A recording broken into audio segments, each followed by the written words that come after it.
Amén, mis amados hermanos. Vamos a abrir nuestras Biblias allí en el Salmo 23. Vamos a hablar del Salmo 23 hoy, pero solo no voy a hablar de todo el Salmo 23, solo voy a hablar de las 3 primeras palabras. ¿Cómo lo decidí? ¿Cómo lo diría un hebreo? ¿Cómo lo diría un judío? ¿Cómo lo diría una persona como David, que fue el que inspiró este salmo, o el Espíritu Santo lo inspiró a través de David? ¿Cómo lo dijo? Él lo dijo: Jehová es mi pastor. ¿Cómo lo dijo? Jehová es mi pastor. Y quiero que leamos el Salmo 23, por favor. Dice: Jehová es mi pastor, nada me faltará. En lugares de delicados pastos me hará descansar, junto a aguas de reposo me pastoreará, confortará mi alma, me guiará por sendas de justicia, por amor de su nombre. Aunque ande en valle de sombra de muerte, no temeré mal alguno, porque tú estarás conmigo. Tu vara y tu cayado me infundirán aliento. Aderezas mesa delante de mí, en presencia de mis angustiadores. Unges mi cabeza con aceite, mi copa está rebosando. Ciertamente el bien y la misericordia me seguirán todos los días de mi vida, y en la casa de Jehová moraré ¿por cuánto tiempo? Por largos días. Amén. Este es un salmo hermoso.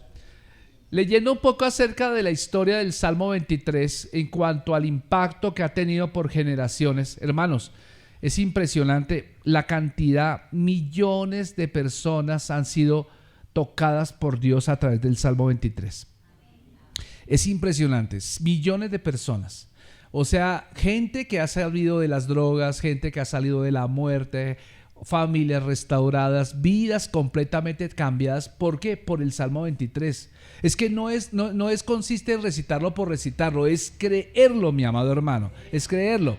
Y algo que me llama la atención es precisamente que el Salmo 23 no fue escrito por David, porque como él dice, Jehová es mi pastor, uno se imagina que David está ya joven en el aprisco, ¿cierto? Está ya cuidando las ovejitas, jovencito. No, resulta que el Salmo 23 David lo escribió cuando era viejito, cuando él era rey. ¿Entiende lo que estoy diciendo? Entonces esto le da una connotación mucho más interesante al Salmo. ¿Por qué? Porque el Salmo surgió en el tiempo de madurez de David, cuando era rey. Y eso solamente quiere decir una cosa, que David no se avergonzaba de haber sido pastor. ¿Sí? En la cultura semita, en las culturas orientales, el oficio pastoril era un oficio mal visto. A quien realmente se le ponía a cuidar las ovejas era el más pequeñito de la familia, porque nadie quería hacer ese oficio. O sea, era algo como despreciable, ¿cierto? Algo menospreciado, era un cargo proscrito. De tal manera que David, siendo rey, le dice al Señor, al Rey de Reyes: tú eres mi pastor. Siendo rey, él le dice al Rey de Reyes: Señor, tú eres mi pastor. Y esto solamente quiere decir una cosa. Cuando tú y yo entendemos el Salmo 23 correctamente, cuando lo interpretamos correctamente, cuando el Espíritu Santo viene y nos da luz, nos ilumina acerca del texto, vamos a darnos cuenta de algo, que el Salmo 23 es un salmo ofensivo. Diga conmigo: ofensivo. Ay, ¿cómo así, pastor? ¿Por qué usted dice que es ofensivo? Sí, porque el Salmo 23 ataca varias cosas en nuestras vidas. Van a darse cuenta de algo, que no hay una sola necesidad que usted o que yo podamos llegar a tener a la cual no se refieran las palabras del Salmo 23. Todas las necesidades que pudiéramos llegar a tener en esta vida están suplidas en esta promesa contenida en el Salmo 23. Amén. Cualquiera sea la incapacidad, cualquiera sea la dificultad por la cual estemos pasando. ¿Cuántos están pasando por alguna dificultad hoy? Levante la mano, porque hoy el Señor te está hablando, hoy te va a hablar de una manera especial. Cualquiera sea la dificultad, cualquiera sea la necesidad, cualquiera dificultad, tribulación por la cual estemos atravesando, por muy profunda que sea, o por muy grave que sea su enfrentamiento con esa dificultad, por muy problemática, por muy angustiosa o exigente que sea, le voy a decir una cosa: si el Señor es su pastor, Él puede satisfacer todas sus necesidades. Diga amén, diga conmigo amén, Señor. Dígale: tú eres mi proveedor. Dígale: tú eres mi médico, Señor.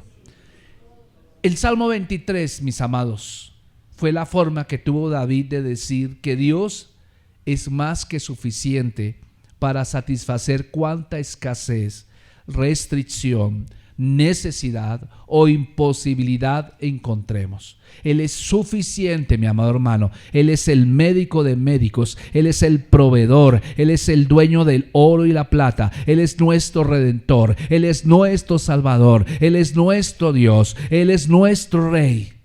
Gloria al Señor. Por eso, amados hermanos, aunque este inmortal salmo es uno de los pasajes más evocativos, ¿cierto?, y poéticos que encontramos en el Salterio y que jamás se hayan escrito, tanto en la Biblia como fuera de ella, escuche, es muchísimo más que un melódico conjunto de versículos destinados a consolar a nuestro corazón cuando pasamos por diferentes tipos de tribulación. Porque regularmente cuando alguien está pasando una dificultad le decimos: mira, el Señor es tu pastor, ánimo. Ánimo, el Señor es tu pastor, nada te va a faltar, nada te va a faltar. Y la gente, cuando uno le recita en ese salmo, uno siente: gracias por decirme esa palabra, la tomo, la acepto, ¿sí? Yo quiero decirte, este magnífico salmo es una obra maestra de Dios. Es una obra maestra del Espíritu Santo, es una obra maestra de la literatura, es una obra maestra porque tiene profundidad, porque va mucho más allá de simples palabras de ánimo. Y a pesar de tanto, es uno de los más hermosos salmos que hay. Pero es asimismo un salmo ofensivo. ¿Y por qué es ofensivo? Porque es un salmo que ataca tres cosas en la vida de una persona. ¿Cuál es la primera cosa que ataca el salmo? El salmo es un ataque sobre la falta de confianza que llegamos a tener en Dios. La primera cosa que ataca es ¿qué? La falta de fe, la falta de confianza que llegamos a tener en Dios. ¿Cuántos saben que a veces llegamos a tener traumas de inseguridad, ¿cierto?, que nos traen consigo dudas, que nos traen consigo incredulidad, y cuando surge un problema, nosotros no creemos que Dios pueda ser suficiente para salvarnos. Entonces ataca primero la incredulidad. Entonces es ofensivo porque ataca tu incredulidad. Cuando el Señor dice: el Señor es mi pastor, está diciendo: tienes que creer que Él es tu pastor, tienes que creerlo. Pero segunda cosa que ataca el salmo, la segunda cosa que ataca el salmo es tu crónica y mi crónica inclinación a buscar la realización en todos los lugares donde no se encuentra esa realización. O sea, buscamos la felicidad donde no es. Buscamos la solución a nuestros problemas donde no es. Como decía el comercial de la vivienda, buscamos en el lugar equivocado, ¿cierto? Entonces, primero ataca nuestra incredulidad. Segundo, ataca nuestro deseo de buscar, nuestro afán de buscar la solución en lugares lejos de Dios. La tercera cosa que ataca el salmo es que es un ataque contra nuestro pecado, ese pecado grave de ser autosuficientes. La autosuficiencia es pecado. La autosuficiencia es una evidencia de nuestro orgullo. Cuando usted no quiere depender de Dios, cuando usted no se deja enseñar, cuando usted dice: yo soy obstinado, yo busco mi independencia, yo sé qué hacer, yo tengo la solución, tranquilo, déjeme solo. Usted está siendo obstinado, usted está siendo una persona orgullosa, usted está siendo una persona autosuficiente. Y sabe una cosa, que uno de los pecados más graves que podemos llegar a cometer delante de Dios es la independencia de Él. El mundo está independiente de Dios y por eso está como está. Pero usted, cuando recibió a Cristo en el corazón, usted tomó la decisión de ya no ser independiente. Usted tomó la decisión de ser dependiente de Él. Las ovejas dependían completamente de su pastor, mi amado hermano. Así que, mi amado hermano, la independencia, el deseo de independencia, la autosuficiencia, es algo que nos hace estar decididos a enfrentarnos con nuestras propias necesidades a nuestra manera y en nuestros recursos. Y yo le voy a decir una cosa: tú no tienes la suficiente fuerza para enfrentar los problemas de la vida. Tú necesitas del poder sobrenatural de Dios. Entonces, ¿sí ven? Es un ataque, es ofensivo el Salmo. Ataca 3 áreas tremendo: la incredulidad, el buscar soluciones por fuera y nuestra autosuficiencia. Ahora, esas son cosas que David aprendió en su vida, porque usted recordará que aún siendo rey, David le daba la honra y la gloria al Rey de Gloria. Amén. Ahora, la pregunta que voy a hacer en esta mañana, quiero que usted se haga esa pregunta y no quiero que me la responda, sino se la responda usted mismo. La pregunta es la siguiente: ¿quién es su pastor? ¿Quién es su pastor? Quiero que cada uno, no me quiero escuchar voces acá, quiero que tú te preguntes: ¿quién es mi pastor? Y yo te estoy preguntando: ¿quién es tu pastor realmente? Porque en la primera línea que vemos del Salmo 23, el salmista dice: Jehová es mi pastor. Y no quiero tocar lo que está después de la coma, porque eso lo voy a dar para hoy en 8 días. Solamente voy a predicar estas 3 primeras palabras del Salmo 23. El Salmo 23 está diciendo que ahí está la esencia de la victoria de cualquier cristiano.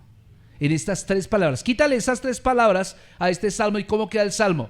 Dice: nada me falta, en lugares de delicados pastos me hará descansar. Le quitas toda la esencia al salmo cuando le quitas estas 3 primeras palabras. Eso es lo tremendo. ¿Sabías tú que actualmente alguien está tratando de meter un proyecto de ley en el Senado de la República para modificar el himno nacional? Quieren modificarle la primera estrofa que dice que comprenda las palabras de aquel que murió en la cruz. Quieren erradicar eso. Esa es una de las cosas más lindas que tiene el himno nacional, es eso, que le está dando la honra a Dios. Comprende las palabras de que murió en la cruz. Lo quieren erradicar. En la Constitución de los Estados Unidos también se hizo todo lo necesario para quitar el preámbulo de la Constitución, el nombre de Dios.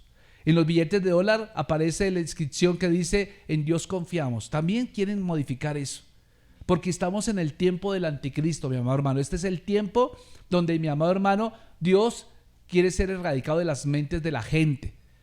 Y empezaron a erradicar eso desde las escuelas. Empezaron a erradicarlo desde los niños. A los niños ahora se les enseña de todo menos la Biblia. La clase de religión, si usted llega a abrir la Biblia, usted puede ser objeto de ser demandado, porque usted está adoctrinando a los niños. Pero ¿qué me dicen de aquellos que sí los obligan a los niños vestirse de rosadito y a las niñas vestirse de azulito? Eso sí no tiene ningún tipo de crítica. Y entonces yo quiero decirle, el Salmo 23, mi amado hermano, lo punto culmen del Salmo 23 experimenta estas 3 primeras palabras. Si tú le quitas estas 3 primeras palabras al Salmo 23, el Salmo 23 pierde todo su poder. O sea, todo lo demás del Salmo 23, siga leyendo el Salmo 23. ¿Qué dice? Dice: nada me falta. Quítale el Salmo 23, quítale: Jehová es mi pastor. Si eso no existe, pues ahí sí te va a faltar todo. Te va a faltar todo. No vas a estar en lugares de delicados pastos. No vas a llevar una vida descansada. Nunca vas a estar en aguas de reposo. Nunca vas a estar confortada tu alma. Nunca vas a ser guiado por sendas de justicia. Y vas a andar siempre en valle de sombra de muerte. Siempre vas a andar en miedo. Nunca vas a estar consciente de la presencia de Dios. Nunca vas a ver la vara y el callado del Señor que le va a infundir aliento. Dese cuenta, todo eso se pierde solamente por quitar las 3 primeras palabras del Salmo 23. ¿Por qué el Espíritu Santo fue tan enfático de colocar estas 3 primeras palabras en el Salmo? Porque es lo que quiere que nosotros aprendamos. Amados hermanos, el Señor quiere que tú aprendas eso. Esta es la esencia misma, el punto más elevado, la consumación de todo lo que es este Salmo, es la palabra: Jehová es mi pastor. Jehová es mi pastor. ¿Cuántas palabras son? 4, ¿no? Jehová es mi pastor. Nada me faltará. Aunque el término faltará realmente está mal traducido. Realmente es un verbo conjugado en un presente progresivo. en realidad se traduce: Jehová es mi pastor, nada me está faltando.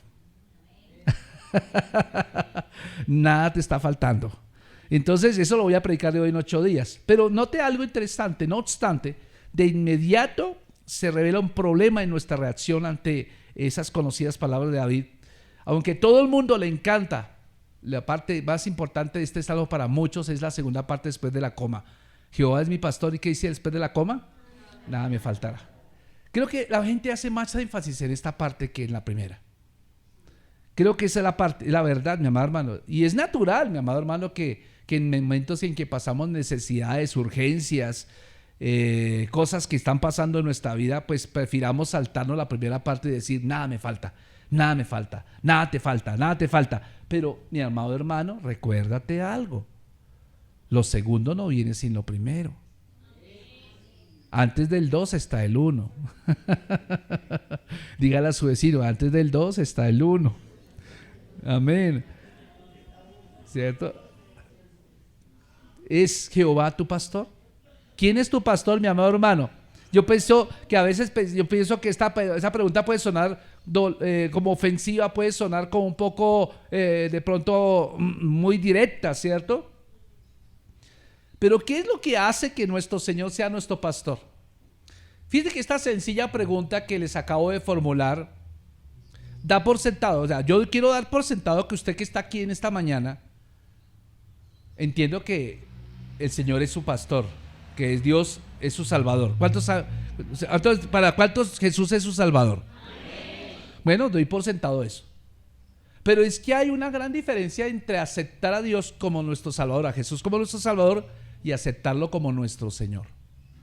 Hay una gran diferencia. Y estoy casi seguro que la mayoría de ustedes han aceptado a Jesús como Salvador, pero no como Señor. Estoy casi convencido, mi amado hermano, de que usted ha aceptado a Cristo como su Salvador y no como su Señor. Ahora bien, la pregunta que yo le hice es: ¿Jesús es su pastor? ¿Es su pastor o no es pastor? En otras palabras, ¿quiere usted lo suficiente que se cumpla la promesa de la segunda mitad del versículo como para asegurarse de que se cumpla también la primera? Porque estamos enfocados es después de la coma: nada me faltará. Y le aseguro algo, que va a estar mejor preparado usted para responder a esta pregunta después de que usted y yo veamos más de cerca cada una de las palabras que forman esta breve frase inicial de este salmo tan famoso. Y vamos a ver cómo vamos a interpretar este salmo realmente como Dios quiere. Ahora, miremos la primera palabra. ¿Cuál es la primera palabra que aparece en el salmo? Jehová. Diga conmigo: Jehová. Jehová. ¿Qué es la palabra Jehová? Ha habido por muchos tiempo polémica, discusión acerca si Jehová es el nombre correcto para designar a Dios. Y eso es una historia larga que quiero compartir con ustedes. La palabra Jehová en realidad es una palabra híbrida, o sea, una conjunción de dos palabras. En realidad, cuando uno mira en el idioma hebreo carece de vocales, son solo consonantes. Cuando usted lee un texto hebreo, son solo escriptogramas que no tienen ni espacios ni signos de puntuación de ninguna manera. Y cuando uno descubre la palabra refiriéndose a Dios, solo encuentra 4 consonantes. Las 4 consonantes es la Y, la W, la H y YHWH. YH, Y de yuca, H, WH. ¿Sí me entiende? Y de yuca, H, WH. Esas son las 4 consonantes. ¿Ya la escribió? Ahora léalo. ¿Cómo suena? ¿Cómo suena? No se puede pronunciar. O sea, es un nombre que no se podía pronunciar. Para los escritores del Antiguo Testamento, pues cada vez que los traductores, bueno, los traductores no, sino los copistas del Antiguo Testamento querían hacer copias de los rollos y se encontraban con la palabra que refería a Dios, el tetragramón, pues dejaban el espacio en blanco y seguían escribiendo el resto del texto. Cuando volvían a encontrar otra vez el nombre de Dios, dejaban el espacio en blanco. Y después de que ellos habían acabado de escribir todo el texto, cambiaban las plumas, cambiaban la tinta, oraban y se santificaban y purificaban para escribir el nombre de Dios. Pero no era impronunciable. Entonces resulta que con el tiempo, otro nombre dado a Dios es la palabra Adonai. Adonai, diga conmigo Adonai. Significa el Señor. Pues resulta que para poderlo pronunciar, se tomaron las vocales de la palabra Adonai y se le pusieron a la palabra tetragamón Yahweh, Yahweh, ¿cierto? Y entonces quedó la palabra Jehová, Jehová. ¿Se me entiende? Jehová quedó. Y entonces ya la gente cuando veía el tetragrama pues no decía Yahweh, sino decía el Señor. Que dicho de otra manera el Adonai. Entonces, qué interesante. ¿Por qué? Porque de todas maneras Adonai significa el Señor. Él es mi Señor. Entonces, por eso, mi amado hermano, le aseguro, mi amado hermano, que esta palabra que inicia el Salmo 23, David está queriendo decir, ¿para qué se usa ese nombre? Y tendríamos que retornarnos al Éxodo capítulo 3, cuando usted lee la historia de Moisés, que Moisés fue a criar sus ovejas, a pastorear las ovejas al monte Ararat, al monte Sinaí, ¿cierto? Al monte Horeb, allí, y resulta que vio que había una zarza que estaba quemándose pero no se consumía. Le llamó especialmente la atención y fue allá a ver qué era esa visión que él estaba viendo, y cuando se acercó, el Señor le dijo: quita el calzado de tus pies porque el lugar que pisas es santo. Y allí en ese lugar el Señor le da la instrucción a Moisés de liberar al pueblo de Israel del yugo egipcio. Pero ¿cuántos saben que Moisés estaba lleno de miedos? Y entonces Moisés le dijo: Señor, pero yo no soy capacitado, no tengo la capacidad para hacer eso. Y entonces, ¿qué le dijo? Si me preguntan quién me envía, ¿yo qué le diré a esa gente? Diga: yo soy, te envía. Entonces, Yahweh, ¿qué significa? Significa yo soy el que soy. ¿Qué significa la palabra Yahweh? Yo soy el que soy. Adonai, ¿qué clase de nombre es este? YHWH, si el Señor es el que satisface todas nuestras necesidades, nos hace falta realmente conocer y comprender el nombre de Yahvé. Porque Yahvé significa eso: yo soy el que soy. Eso simboliza literalmente, en primer lugar, que Dios existe por sí mismo. Él no necesita de agentes externos para sobrevivir. ¿Aló? Él es eternamente existente. Dios existe porque Dios existe. Yahvé significa que no lo define nada que esté fuera de Él mismo. Su existencia está envuelta alrededor de su propia existencia. Es impresionante el término Yahvé o Adonai. Y quiero decirle que la circunferencia total de quién es Dios se halla dentro de esa misma circunferencia. Dios no necesita de nada ni de nadie para existir. Él es. Él mismo se sostiene, mi amado hermano, lo cual significa que por necesidad es congruente con sí mismo. Escuche, muy diferente a nosotros. Muy diferente a nosotros, que cuando nosotros tenemos frío, ¿qué hacemos? Va y se busca un abrigo, ¿o no? Él necesita de cosas externas para suplir sus propias necesidades. Si usted y yo tenemos hambre, ¿qué hacemos? Vamos y buscamos comida. Dios no necesita de eso. ¿Aló? Si tú estás enfermo, ¿qué haces? Vas al médico, necesitas de un agente externo que supla esa necesidad. Eso es lo que pasa. Entonces tenemos que salir de nosotros mismos para satisfacer nuestras propias necesidades. No así con Dios. Dios es soberano. Dios es autosuficiente. Yo soy el que soy. Significa que Él no tiene principio ni tiene fin. Que Él es eterno. Amén. Qué interesante, ¿no? Dios tiene todo lo que Él mismo requiere. En la práctica, mi amado hermano, lo que esto significa es que Dios tiene lo que nadie tiene en toda la creación. En la práctica, mi amado hermano, significa que su naturaleza es eternamente inmutable. Él no cambia, Él siempre ha sido, desde la creación hasta los siglos de los siglos, siempre será el mismo. Es el mismo Dios que está en Génesis, es el mismo Dios que es hoy y será el mismo Dios que será por siempre. Y Él se revela siempre como es, mi amado hermano. Yo soy el que soy. Dios es el mismo ayer, hoy y siempre. Su naturaleza esencial no cambia, porque Él no puede cambiar, Él es inmutable, porque está definida por su propia realidad interna. No necesita nada de fuera de sí para suplir sus necesidades. ¿Aló? Él es eterno. Él es eterno, mi amado hermano. En cambio, usted y yo vivimos en una atmósfera de cambio continuo. Notemos esa gran diferencia. Nosotros estamos supeditados a los cambios climáticos, a la economía que está continuamente cambiando. Por ejemplo, hablando del clima, el clima está cambiando. Y si cambia el clima, cambia tu salud también. ¿O no? Si las circunstancias son adversas, tu humor también cambia. ¿O no? ¿Cambia o no cambia?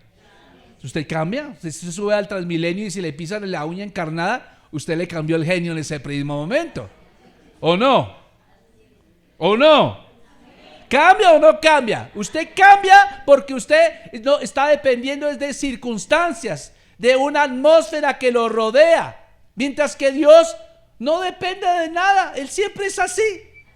Él siempre es así, mi amado hermano. Entonces su humor va a cambiar. Tu humor, mi humor cambia. Nuestro nivel de conocimiento cambia. Fluctuamos de manera continua y oscilamos y nos desviamos según nos vayamos moviendo en las circunstancias diversas. Pero lo que me llama la atención acá en cuanto a esto es que el salmista dice: Jehová es mi pastor. Jehová quiere decir, Él no cambia, Él es como es y siempre lo será. Él subsiste en sí mismo, mi amado hermano. Él nunca cambia. Lo que Él es lo que Él es, punto. Y siempre lo será. ¿Puede confiar en eso? Eso significa que Dios es lo más constante que hay en nuestra vida. Es lo más constante que hay en su vida. Sí, porque usted a veces pone los ojos, ¿sí o no? Que a veces ponemos los ojos en la gente. Y por eso el Señor decía: maldito el hombre que confía en el hombre. Porque usted ve, hoy confía de pronto en fulanito de tal, en el Pepito. Y Pepito es de buena gente, pero mañana amaneció con el parche rebotado. Y ya no lo saluda como usted, ¿cierto? Y entonces usted dice: uy, ¿qué lo qué? Hoy Pepito es y mañana no es. Mientras que con Dios usted sabe que siempre puede confiar. Usted puede confiar, mi amado hermano. Es lo más digno de confianza que tiene a favor suyo. Y eso nos quiere decir solo una cosa: que nuestro punto de partida en cuanto a nuestra vida como cristianos no parte de la gente, parte de la misma esencia de Dios. Usted no debe colocar su confianza en gente, ni en sus amigos, ni en su propia familia, ni en su mascota, ni en su cuenta bancaria, ni en el trabajo de su vida. Porque el trabajo también cambia. Usted lo aceptan hoy, lo ascienden y mañana, gracias, le dan la prueba del ácido. Muchas gracias por habernos colaborado, carachas. Chaito, payano, ¿cierto? Y usted puso todo su corazón en una empresa, puso todo su corazón en una persona, puso todo su corazón en cosas materiales, mi amado hermano, en un trabajo, en algo, en un emprendimiento. Y eso puede cambiar con el uso del tiempo. Mientras que si tú y yo ponemos nuestra confianza en aquel que no cambia, nunca vas a fallar, nunca vas a quedar en vergüenza. Amén. No sé si Dios te está hablando, pero yo veo que aquí hay muchos que están colocando su confianza en sus fuerzas. Están colocando su confianza en un banco, en un trabajo, en una persona, mi amado hermano. El Señor te está diciendo: yo soy el que soy. Yo soy el que soy. En Dios hay constancia, mi hermano. Y cuando se trataba de satisfacer sus necesidades, escuche, David buscaba al Señor. O sea, ¿por qué David llegó al punto que llegó? Porque él dependió no de personas, él dependió del Rey de Reyes. David aprendió a superar las luchas de su propia vida. ¿Sabe por qué?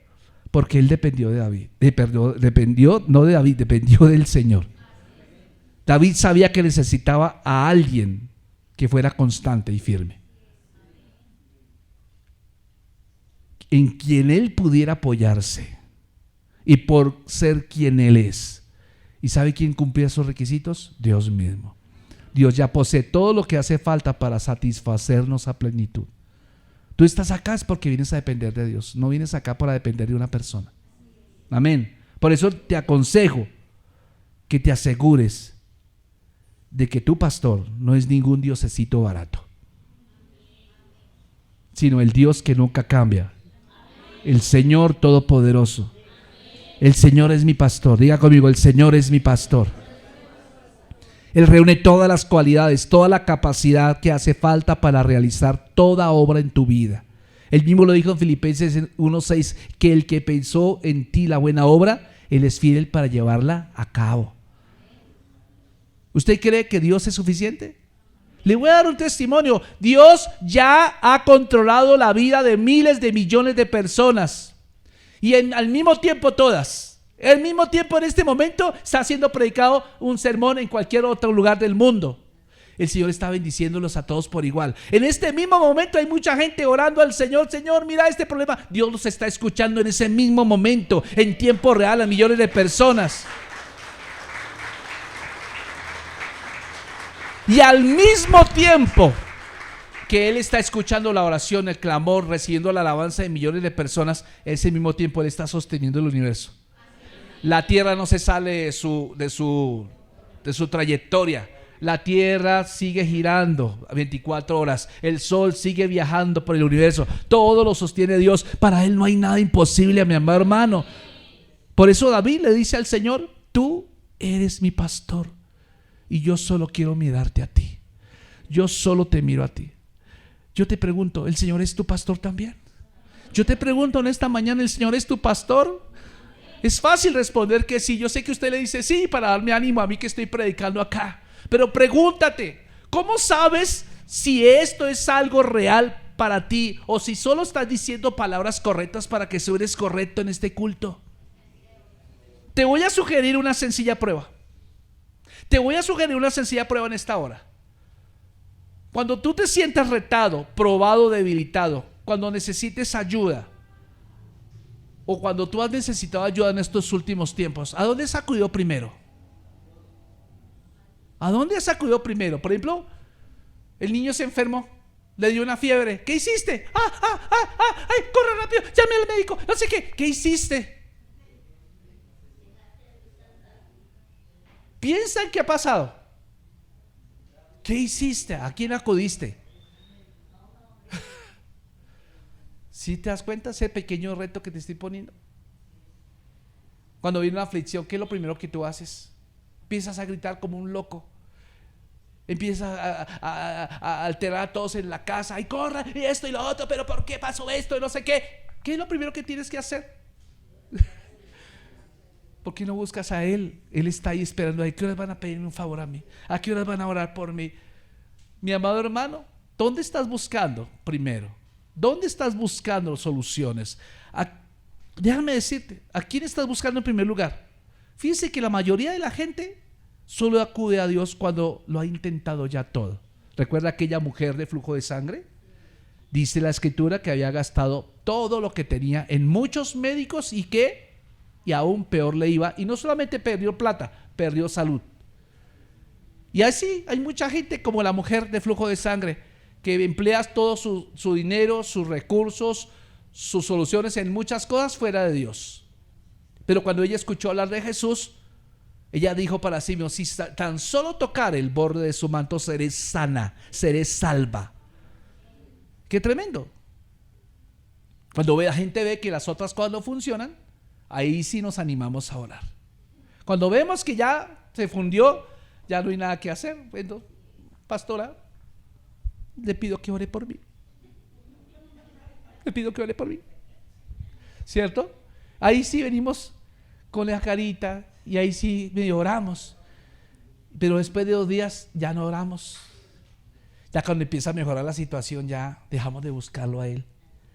Lo buscamos como un bombero. Ahora, piense en la crisis más reciente que ha pasado usted. aquella cosa o aquello o aquel a lo cual usted acudió primero en busca de ayuda en medio de esa crisis. Pregunto, ¿eso que usted hizo? Ese es su pastor. Ese es su pastor realmente y no el pastor de verdad. Pero si usted por el contrario me dice, pastor, no, yo estoy consciente que lo busqué primero a él, entonces te felicito. Jehová, Yahvé, yo soy el que soy. Yo no cambio, soy inmutable, soy todopoderoso. No necesito de nada ni de nadie para subsistir. Yo soy el que te ve y quiero bendecir a ti. Pero la segunda palabra, ¿cuál es? Segunda palabra es mí. Diga conmigo mí. Nótese algo interesante. Dice, Jehová es mi pastor. Ahora, David lo está tomando de manera personal. Es una situación individual, es una relación personal. A David no le bastó que el Señor fuera un pastor, ni siquiera el pastor. Él sabía que él tenía que ser capaz de decir, el gran yo soy es mi pastor. El gran yo soy, el que subsiste en sí mismo, es mi pastor. O sea, tenía que poder decir que el Señor era aquel del cual él dependía en cuanto a sus necesidades y a su salvación. O sea, dijo, tú eres mi pastor. O sea, Dios le dio una personalidad única, una orientación única a David, un propósito único y un llamado único también. Y para que conozcan su voluntad única para usted, usted necesita tener un pastor personal. Y es Él.